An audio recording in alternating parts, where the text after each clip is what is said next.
So what I'm going to do today in the short time I have is I'm going to introduce you to one large study we ran this year. And even when the general motto is in science, we should trust, this is the title of the first paper we published out of this data set. I'm going to actually take you a little bit further than that. And this is why I added this subtitle, Controlling for Social Desirability Bias, because we are in the process of getting a second paper finished. And in this second paper, what we do is to look at one specific demographic characteristic of the participants in our study, that is gender. And you will see that in the second part of the presentation, I'm going to exploit the fact that, of course, we have individual information, socio-demographic information about the participants, but we also have two different ways of measuring compliance with public health guidelines, and this allows us to capture and control for social desirability bias, as we will see. So the common denominator in all the projects in this, all the papers in this large project, is myself and my colleague at the University of Pennsylvania, Cristina Bicchieri. And the names below are the names of the main players in some of the papers. Abraham Aldama used to be a postdoc with us. Maria Julia, Chenju, and the rest are either current or former MBDS students, now working in BIT or International American Development Bank and other organizations. Okay. So after this short commercial, let me just tell you what this project is about. So, well, I am not going to surprise you if I tell you that this is about behavior in the times of COVID-19. And particularly what we are interested here is to understand compliance with basic public health guidelines in different parts of the world. We really want to understand why compliance is happening, and particularly when and why compliance is not happening. And the idea here is that compliance is a very, I believe it is a very demanding policy challenge.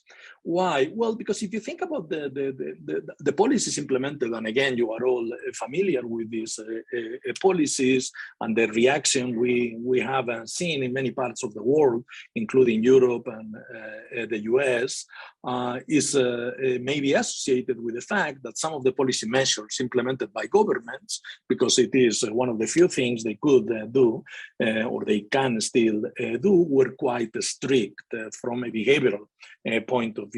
Like, for instance, if you think about the mandatory stay-at-home policies during the lockdowns, I mean, they were really strict measures.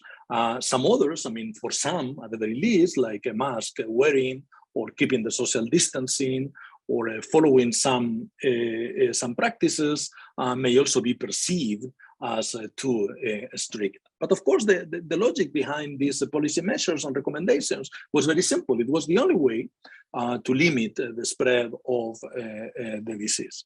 Now, the problem with these policy recommendations is the nature of this, say, game.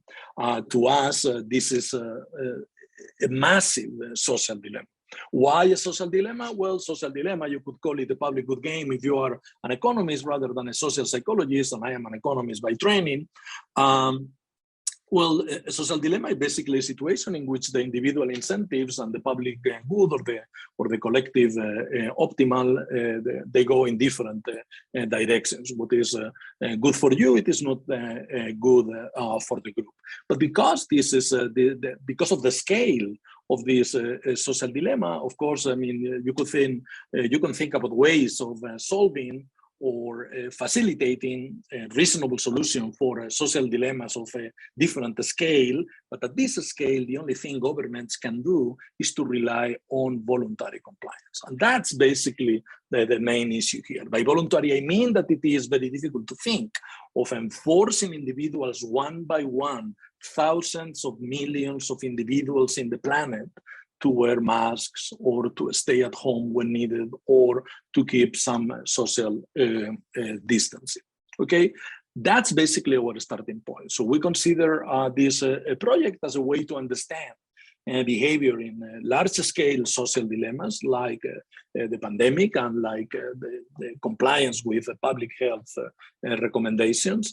And the idea we exploit, the main idea we exploit in this paper, is that cooperation in these social dilemmas, all types of social dilemmas, is influenced by our expectations about what others do. And this actually takes me back, but I am not going to bore you with a review of what we did in the past.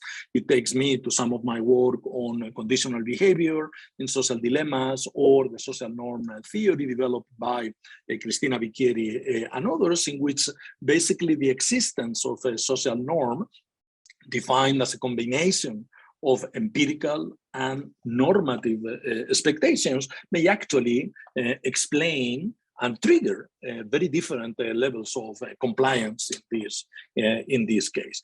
And you are going to see that basically one of the things we do in this project, and it is a large project that as you are going to see in the next slide,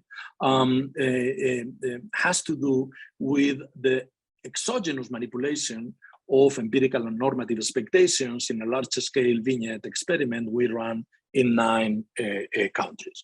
Okay, so beyond that, we were also interested in understanding in understanding some key factors.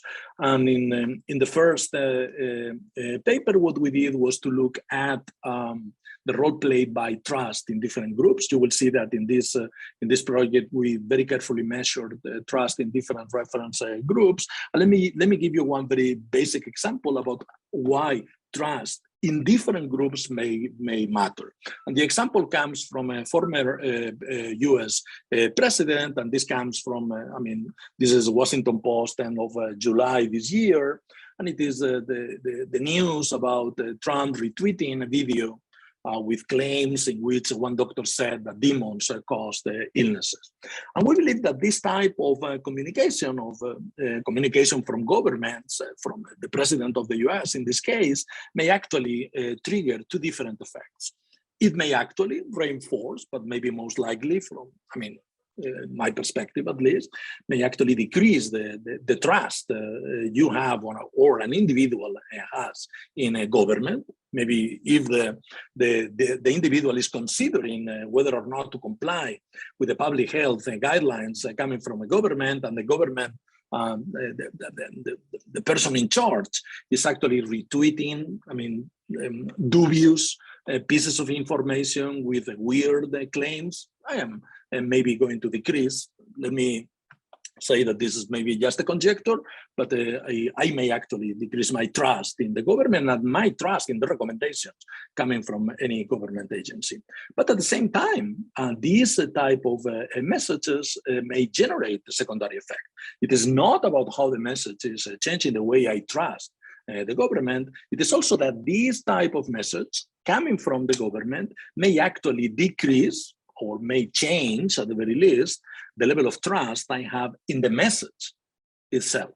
The message that we need to follow some basic public health recommendations to contain the spread of the pandemic. In other words, what this miscommunication or this type of dubious communication may generate is a change in the trust of science, on the validity of the connection between certain behavior, you follow you comply with the public health recommendations, and an outcome, we are going to contain the spread of the pandemic.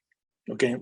Now, we are interested in learning about the role played by social norms and mediating factors like trust in government, trust in science, in a large study using representative samples in 9 different countries, including with South Korea, China, 4 countries in Europe, Spain, Italy, the UK, and Germany, 3 in the Americas, the US, Mexico, and Colombia.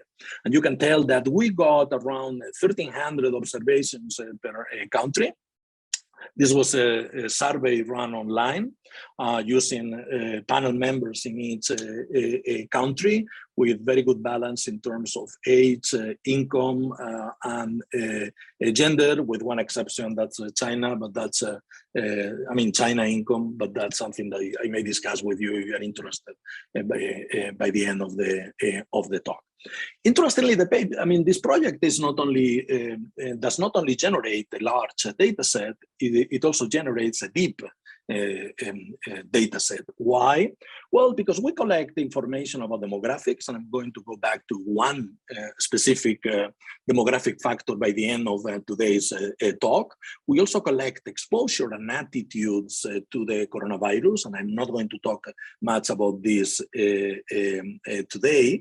We collect actions, self-reported levels of compliance before and after the government makes some typical. Well, what we do is to collect information about actual behavior before and after lockdowns being implemented in each country, and we also collect empirical and normative expectations about what participants believe other participants in the same community do, or what other participants believe is right to do at that time. Then in block 7, we run the survey experiment I'm going to describe now. And in the last block, we measure trust in different groups using actually exactly the same questions used by the World Value Survey. And the reason is that we made this decision because in another paper, we are running a comparison with what they found. Okay. So the interesting thing about this sequence of decisions made by, or sequence of questions the participants face, is that we collect information about compliance in 2 different ways. So in blocks 3 to 6, particularly in blocks 3 and 5, before and after the lockdown, we make very simple questions about self-reported compliance. Since the countrywide lockdown, are you practicing social distancing? Yes, no. This is binary decision. Same for other public health recommendations like staying at home. So this is purely self-reported compliance. But beyond that, we also capture compliance in a different way with the vignette experiment. And in the vignette experiment, what we do is to present individuals with a very hypothetical situation, and I'm sure you are all familiar with vignette. And in this hypothetical situation, we just tell them, well, imagine someone like you living in a very similar country, also affected by the same pandemic. And in this particular vignette, few residents are practicing, say, social distancing or staying at home when needed. And few of them also believe that one should follow these public health recommendations. Questions: how likely is this person to practice social distancing? How likely is this person to stay at home, blah, blah, blah. Okay, so you can tell that here what we do is to collect information with a particular set of expectations, both empirical and normative. And the interesting thing about what we do in block 7 is that we may claim causality from this vignette experiment. Why? Because what we do is to apply or to use or follow a 2x2 factorial design that is run between subjects. So some of them, this is one factorial dimension, this is the other factorial dimension. We have 4 different conditions. They are either assigned to one condition in which the empirical expectations are low and the normative expectations are low, or maybe high, high, or maybe, as we see in this diagonal, in that hypothetical situation, expectations are incongruent in the sense that normative and empirical expectations do not match each other. But because this is run between subjects, of course, we can claim causality because the only difference between individuals assigned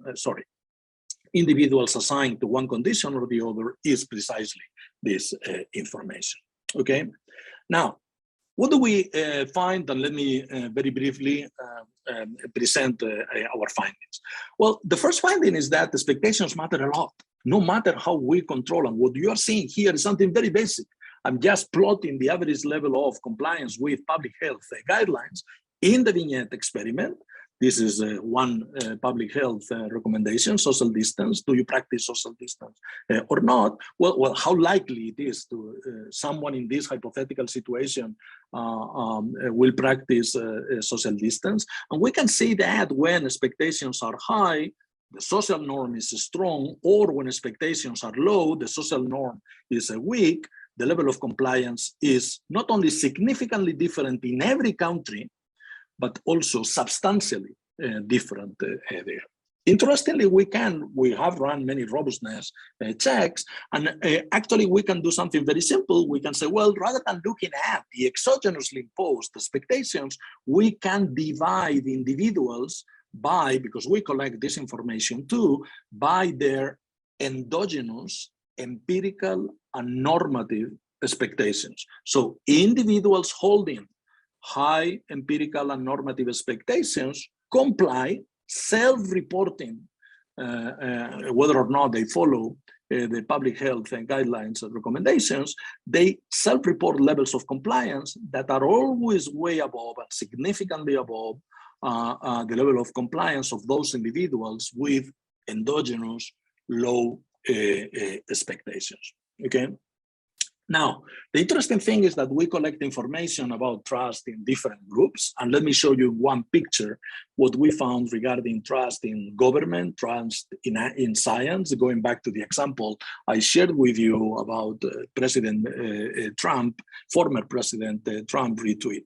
So what we have here is the case in the vignette experiment of a strong social norm, high empirical, high normative expectations. And what we do is to divide individuals by their level of trust in government, low in the left panel, high in the right panel, and by their level of trust in science, low in the dark orange bars, high in the light khaki bars. And we can tell from this very simple representation, remember, means and 95% confidence intervals, we can tell that trust in government, if expectations are high, does not change at all the likelihood of compliance in our vignette experiment. Why? Because no matter what your level of trust in science, these two columns are not significantly different from these two.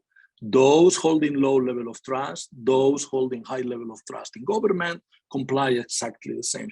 But the picture is totally different if we made a comparison between those with low level of trust in science and high level of trust in science, significant and substantial. This is very robust, controlling for whatever you want. This holds. Actually, this is what you get if we do the same exercise, not looking at the vignette experiment, but looking at the self-reported compliance in the blocks 3 and 5. Low trust in science, high trust in science with high expectations. This is what I showed you for the previous experiment. The difference is dramatic, substantial, very significant with low expectations. And this is something I didn't show you. The difference is not significant, okay? So we learn a couple of lessons. Of course, social norms matter. Trust in science is more relevant explaining in our data set compliance than trust in government for high levels of social norms. And I'm going to use the last minute, if I may, in just going one step further and presenting to you something that it is still not published. We will get a working paper out of this in a matter of 1 week or two, hopefully. And this is about the role played by gender. So I am not going to run a literature review here, but basically what we get when we look at other projects or papers studying compliance with public health guidelines and gender, what we see is typically, not always, but most of the times a positive effect in the sense that women comply more with public health guidelines than men. And actually, if we do this analysis using our data, looking at self-reported compliance, we get exactly the same story. In Asia, Europe, America, country by country, before the lockdown, after the lockdown, women, light blue bars, always comply significantly more than men, green bars. If we divide the sample by expectations, same thing. If expectations are low or high, before or after the lockdown, women always comply more. Now, the interesting thing, recall this, is that we measure compliance in two different ways. Asking people, self-reported compliance, but also asking them to participate in a vignette experiment in which they had to make a decision, they had to reveal what they consider to be the likelihood of someone like them complying with public health recommendations. And in this particular case, it is interesting because the main difference between the vignette, one of the many differences between a self-reported measure of compliance and the vignette experiment is that in the self-reported compliance, well, it is not, arguably, I mean, social desirability bias may play a role, a strong role here, because you are asking people about, did you comply with something recommended by the authorities, the government, something that is aligned for most with the public good. So maybe if social desirability bias plays any role, maybe some people will actually self-report higher levels of compliance. But in the vignette experiment, the distance between the participant and this hypothetical individual in the vignette is higher, so the social desirability bias should be less strong. Why is this relevant? For gender effects, because women, and that's another branch of the literature, typically exhibit stronger social desirability bias. And what we get in the vignette experiment is fully consistent with this idea. Why? Because when we look at the vignette experiment, no matter if you divide the participants by regions, no gender effect, never significant, or by expectations, never significant in the vignette experiment, even when with self-reported measures, the gender effect was always there. So I conclude in 15 seconds, expectations matter, but it is interesting to know that, and this is a good, I mean, an interesting message for Norm and Natchin, it is not enough to raise the expectations if you destroy trust in science, okay? In low expectations, actually neither trust in science nor trust in government play a crucial role. So you need actually both of them. And in other words, the cost of destroying trust in science can be very, very high. And in the last part of my presentation, I briefly discussed this very strong finding about social desirability bias and different methods of capturing compliance. So I'm going to leave it there. Thank you very much. Thank you very much, Enrique. This has been fascinating. I just want to open the floor up immediately to questions. Are there any questions? Just raise your hand. Yes, Patrick. Yes, I hope you hear me. Thank you, Enrique, for your presentation. I have a question that is maybe a little bit tangential to your presentation, but do you think it would be possible and interesting also to test the extent to which the trust in science somehow depends also about how science, the production of science is organized, you know, the university system, the way people perceive the production of science, etc.? Well, in short, my answer is yes, for sure.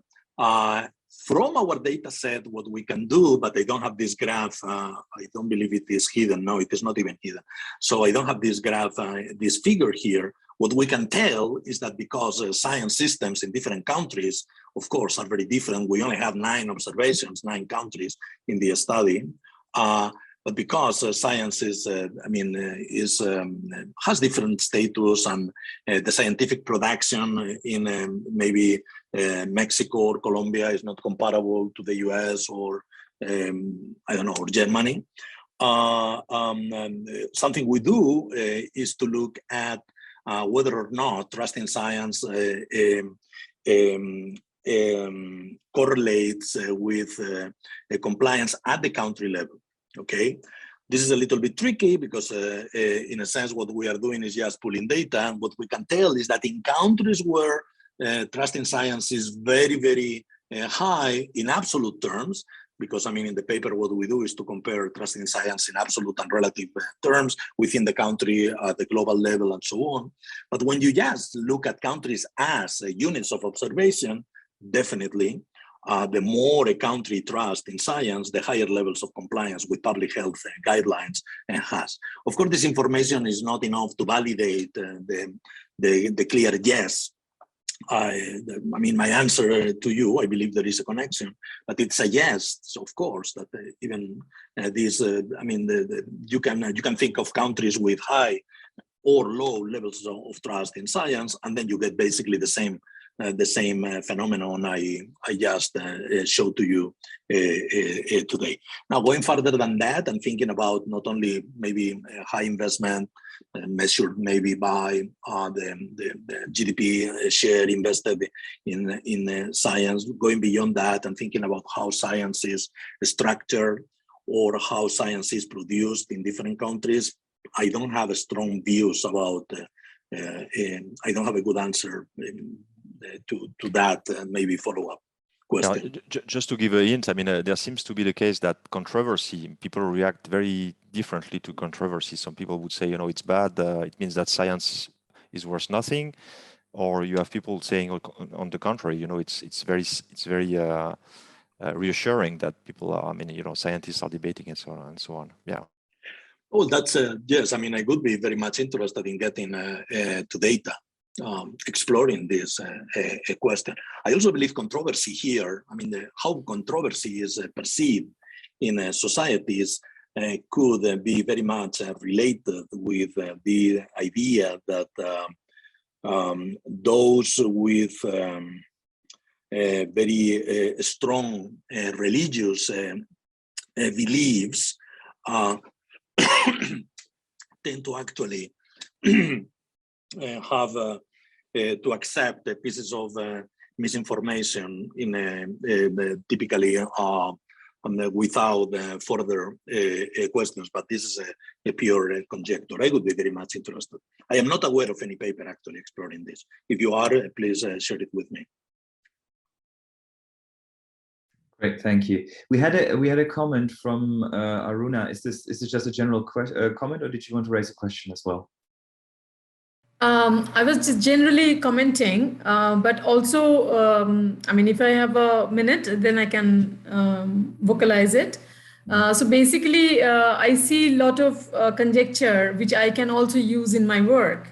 But then also how Enrique is, looking at it is like a country, but I see pockets within pockets. So it's not really generalizable. Like, for example, the setting I am working in, I do see how trust and fear is kind of affecting health seeking, and hence compliance to COVID norms, following or not following.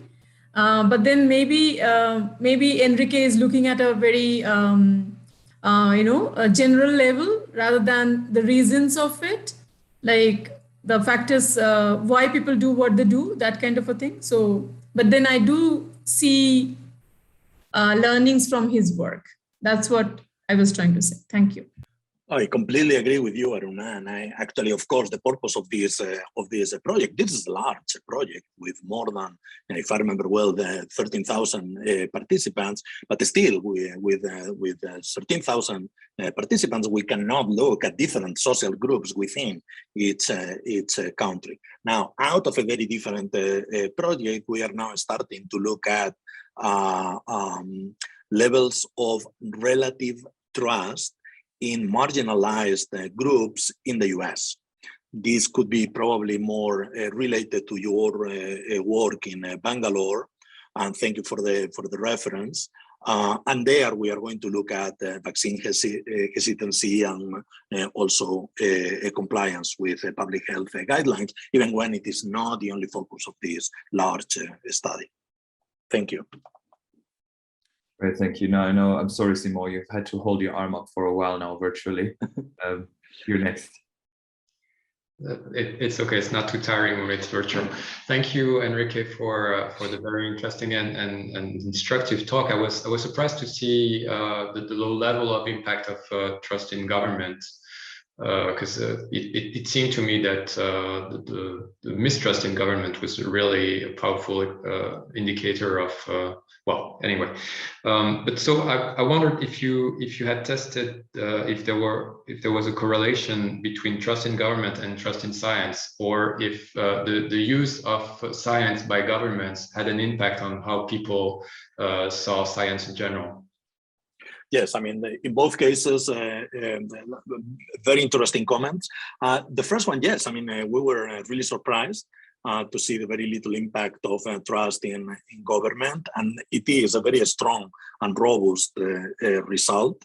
Now, the second question is about the correlation between trust in science and trust in other reference groups.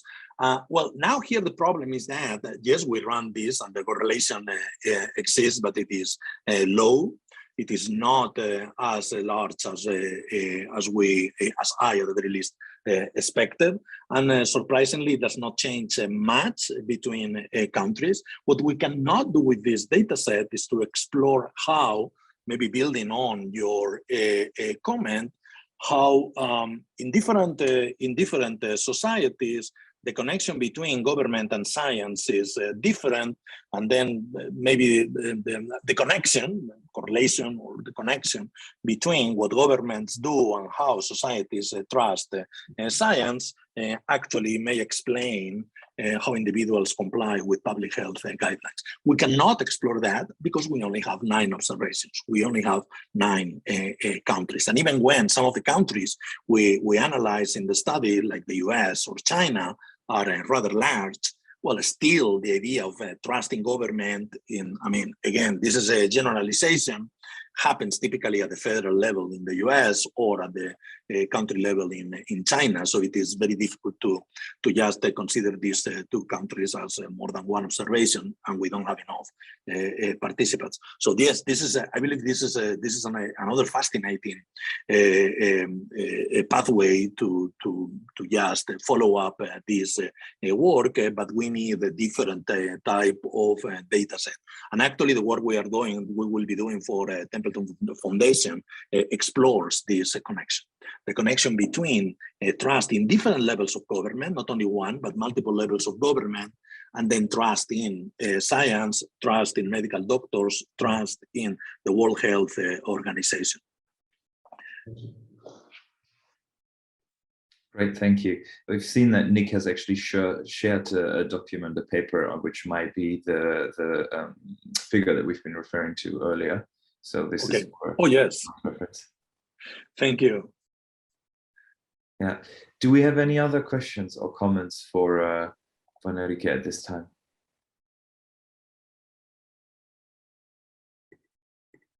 Great. Then maybe I'll also ask one.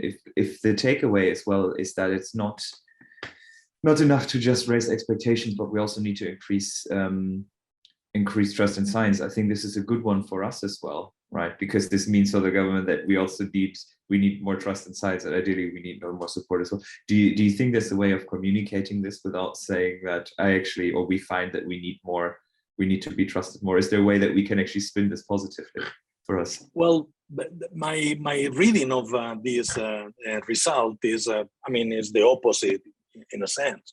I mean, what we need to do is not to destroy trust in science. Now, building trust, destroying trust in any group is always relatively easy. Building trust is a very different matter. Once trust is destroyed, building trust takes time. And this is why I believe, and this is one of the messages of the first paper, this is why the price paid by countries in terms of debts, by governments raising doubts about the validity of what scientists say is very, very high. It's a very, very high price. And honestly, and maybe I am a little bit pessimistic here, I don't believe we can do anything in the very short run to just restore the levels of trust destroyed by some governments. Yeah, that's what I was afraid you would say. These are always good insights, but unfortunately, we've had a lot of insights that leave more room for pessimism. Nick, you have your hand up as well. Yeah, so one thing I've become interested in lately is this kind of like what you might call unreflective trust in science. So there's some evidence suggesting that for climate science research, accepting misinformation about climate science can be positively correlated with trusting in science. And that the problem seems to be whenever misinformation messaging looks scientific, people will just unreflectively accept it because, you know, they trust science, it looks scientific, it must be right.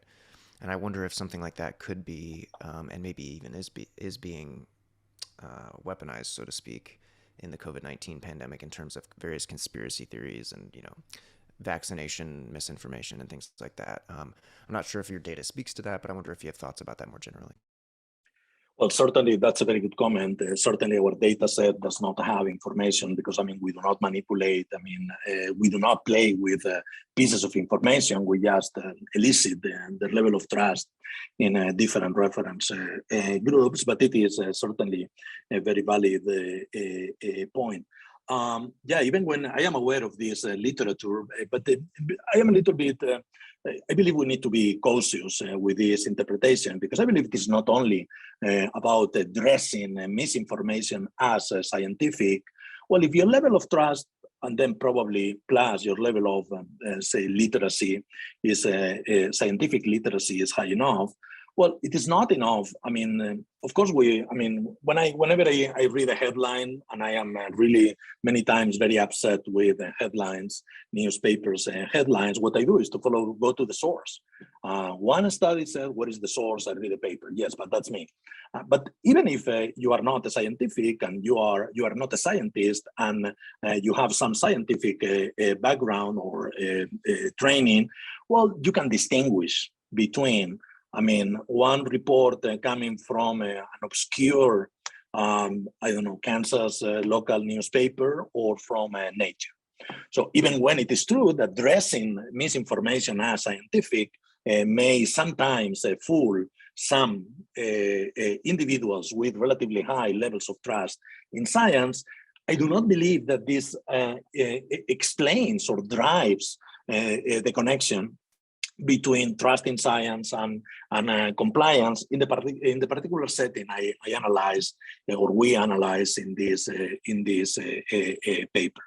Interestingly, in our paper, and I finish with that, I promise, I know I went way over time, but in our paper, when we look at other individual characteristics, education does not play the big role we anticipated for compliance, explaining compliance, that income does. But now the story, and I am deviating from your question, Nick, the story here is more than the level of what you know about the pandemic, is the opportunity cost of complying with public health recommendations, particularly in developing countries. You can think of rural areas in China, or you can think of Colombia or Mexico. If the price you pay if you want to follow the public health recommendations is just too high, you don't do it. As simple as that. You cannot afford following the recommendation, and this takes us to a very different type of policy lessons. Well, you do not only need to share with news or raise trust in science, you also need to implement, if that's possible, some social policies helping those in need to just follow the recommendations. But that's another big policy story. Great, thank you so much, Enrique. You have your hand up, then I will. Or is it Ju? Sorry. Yeah, it's Ling. Thanks. Okay. Yeah, so very quick question. So basically, I see that you are I saw your paper. It's on the public compliance and trust. So I wonder, because actually in academia, usually the terms of, for example, public adoption, public compliance, and public acceptance, or like their synonyms, like public support, public understanding, like this kind of thing. So basically, do you think there is a necessity to kind of distinguish or kind of like define like public compliance, and also like how you measure public compliance? Because I saw that in the vignette, you kind of measure it by asking several survey questions. Basically, like, But do you think that there is a necessity to do so to distinguish the terms? Yeah, thanks. Well, thank you. That is a very good point. I mean, we use the term compliance that is largely used in behavioral economics and other behavioral sciences, and I do believe compliance refers to actions. When you think about blocks 3 and 5, it is about self-reported actions. What did you do? That's what we call compliance. And in the vignette experiment, it's about the likelihood of compliance. How likely would you say someone like you is to comply with these recommendations? And of course, from a behavioral perspective, I believe the difference between compliance and support, because support may actually be related, certainly correlated with actions, but they convey a different type of information. I believe making this distinction is quite relevant. And to finish, think about not only the difference between support or compliance or the other forms, the other words you use. Think about likelihood of compliance versus self-reported compliance. This distinction is explaining, or it is helping us to understand how some biases enter the data set through the back door of social desirability bias, and it is actually blurring the picture of any gender effect found in the self-reported compliance block, inexistent in the vignette experiment part. So I believe making a fine and precise distinction of different types of compliance, yes, can be very useful. Okay, thank you. Great. Thank you, everyone. Thank you. Thank you very much, Enrique. You also get, like everyone, I want to make sure, a round of real and virtual applause. So thank you, everyone, Enrique.